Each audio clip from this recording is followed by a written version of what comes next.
Welcome back. आप देख रहे हैं आपके शेयर हमारी राय। ये कार्यक्रम आप ही के लिए बना है जहां आपके शेयर बाजार से जुड़े सवालों के जवाब हम पाते हैं हमारे एक्सपर्ट से। आज के हमारे एक्सपर्ट है mister Anshul Jain and he is research head at Lakshmi Shri investments. Anshul, आपका बहुत बहुत स्वागत है कार्यक्रम में। मैडम, स्वागत है आपका जागरण में वापस। कैसे हो अंशुल? बढ़िया मैडम। चलिए, निफ्टी भी अब इसी खुशी में आज निफ्टी ने भी 24,400 का लेवल को क्रॉस किया है, उसके ऊपर सस्टेन कर रहा है।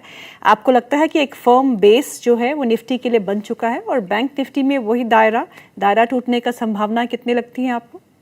दुनिया रिकॉर्ड लेके आया 24,482 का मैडम लास्ट वीक से टारगेट देते आ रहा हूँ 2 हफ्ते से। 24,482 अभी 24,453 हो गया है, थोड़ी देर में हो जाएगा 24,482, बट 24,601 और जो मेरे को लग रहा है 24,601 अभी तक मैं बता रहा था टारगेट। 482 रेजिस्टेंस था, अब 600 रेजिस्टेंस हो गया है और टारगेट हो गया है 24,989। ओके, तो हमको ट्रेलिंग स्टॉप लॉस रख के निफ्टी को ऊपर की तरफ जाने देना है, करेक्ट? बिल्कुल बिल्कुल। और बैंक निफ्टी में तो थोड़ा सा 19-20 चल रहा है। लास्ट वीक इनसाइड बार था, अभी इनसाइड बार का हाई निकालने की कोशिश कर रहा है, बट बैंक निफ्टी मेरे हिसाब से एक रेजिस्टेंस आएगा 59,274 पे, बट ये अपना गैप फिल करने के लिए जा रहा है 60,177।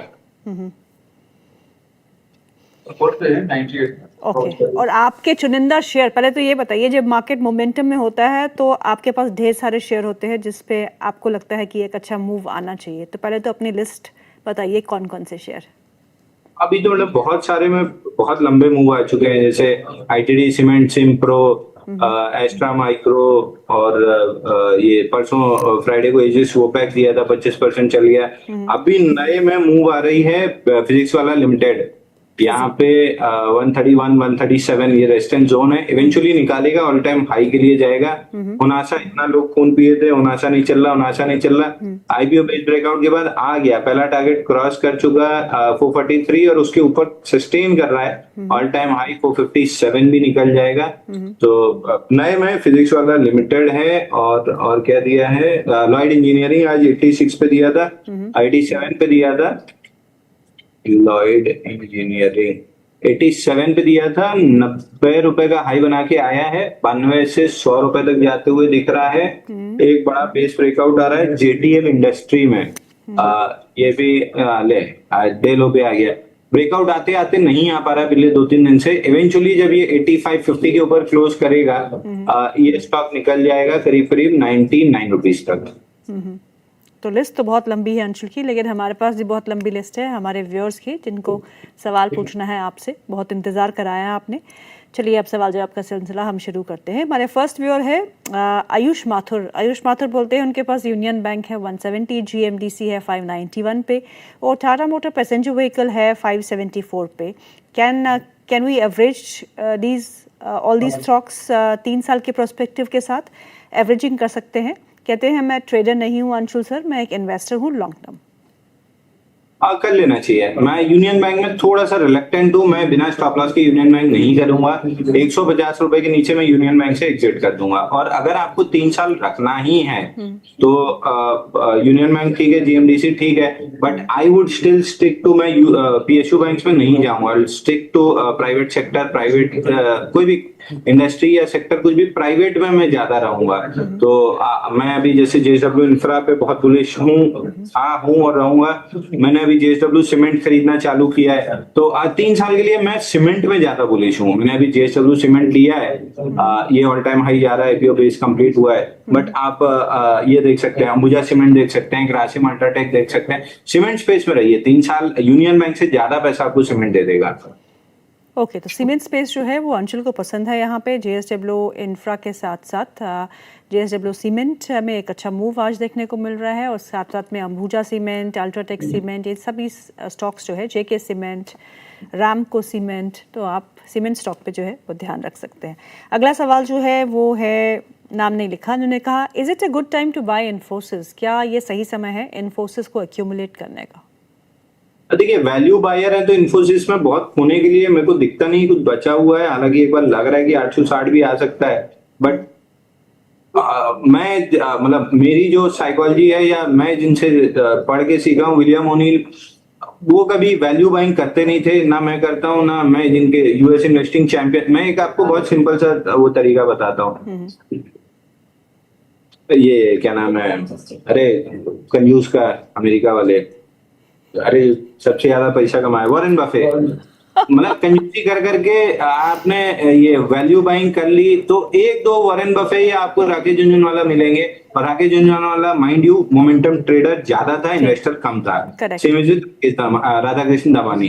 तो और आप यूएस इन्वेस्टिंग चैंपियन, खाली ये डालिए यूएस इन्वेस्टिंग चैंपियंस पिछले 20 साल 25 साल 30 साल के उठा के देख लीजिए, या तो आपको विलियम ओनील का कोई ना कोई स्टूडेंट मिलेगा जिसने विलियम ओनील से सीखा है। मार्क मिनर्विनी 2 बार मिलेगा तो लोग मार्क मिनर्विनी और विलियम ओनील से सीखे। तो सब कोई लीडिंग ग्रुप, लीडिंग स्टॉक और जिनमें मोमेंटम है वो बाई करके पैसा कमा रहे हैं, 100-200% आरओआई जनरेट कर रहे हैं।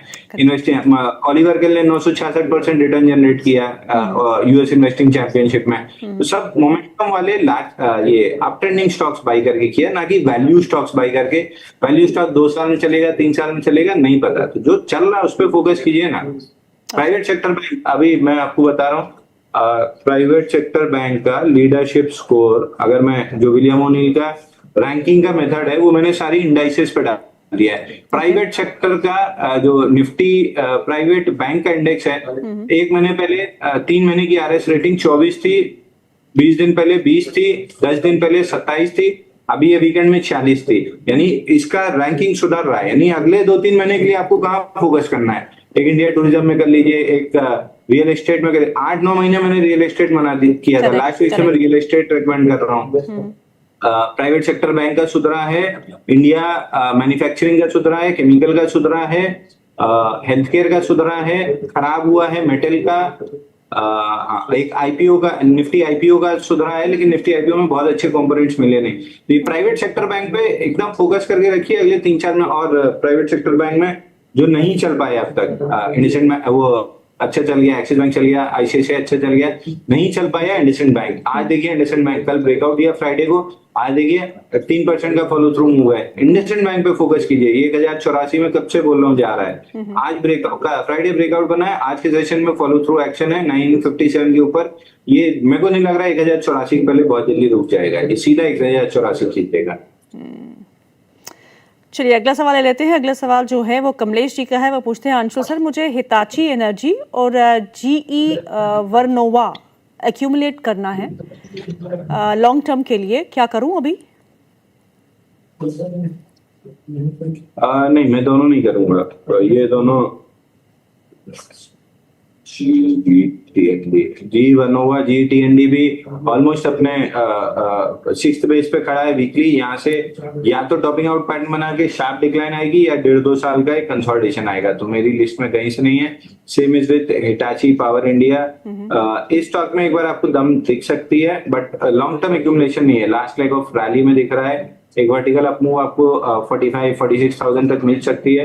बट अगर आप उसको ट्रेडिंग की तरह ट्रीट करके 28,000 के स्टॉप लॉस से कर सकते हैं तो कीजिए। इन्वेस्टिंग के लिए अपनी बची कंपनी।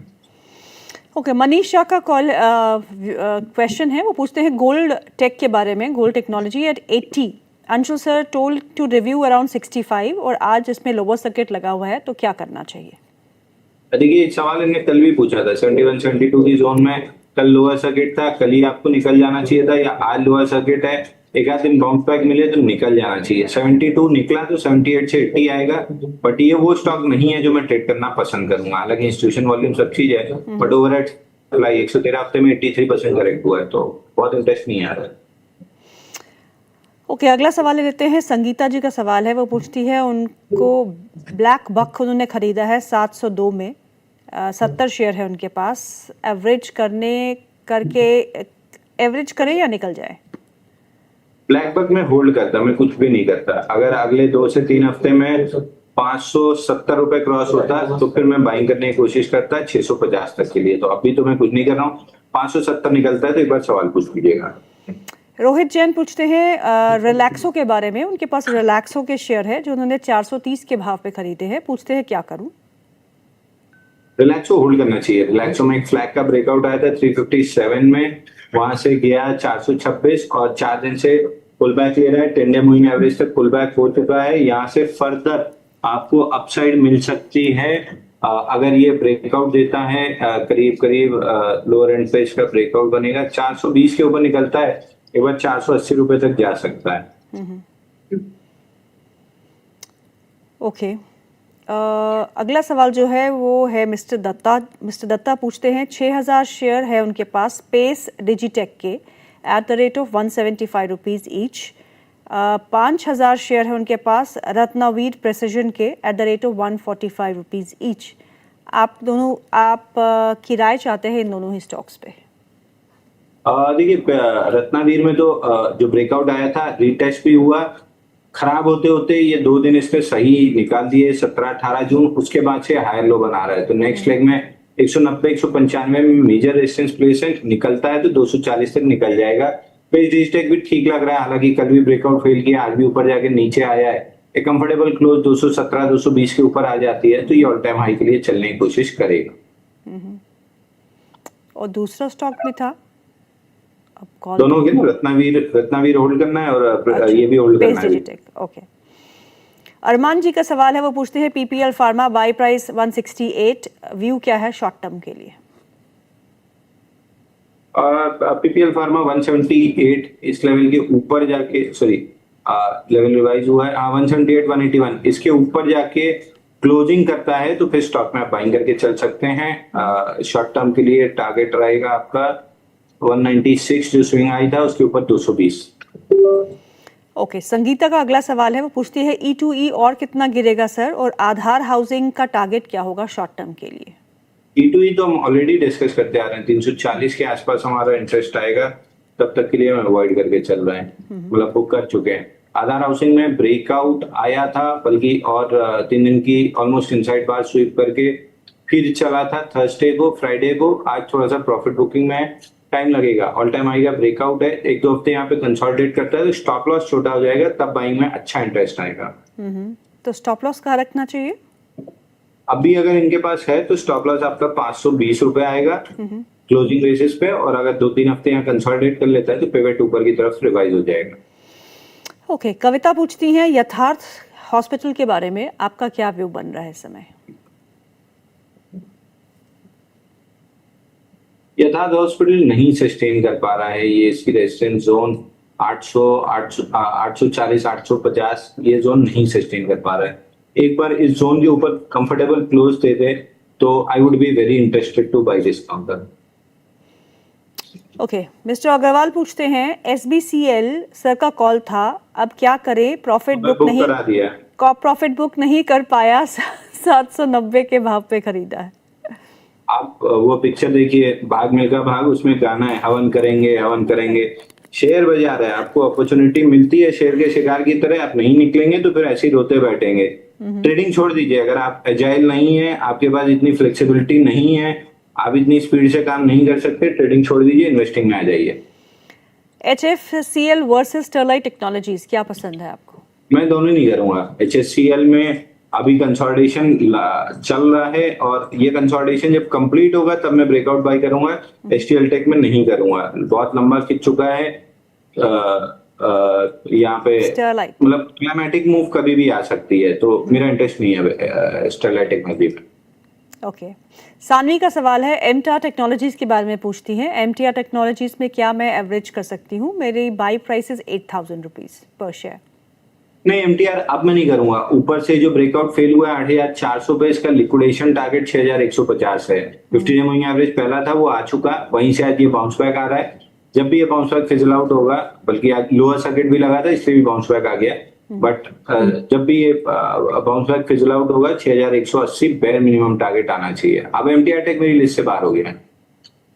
ओके, अगला सवाल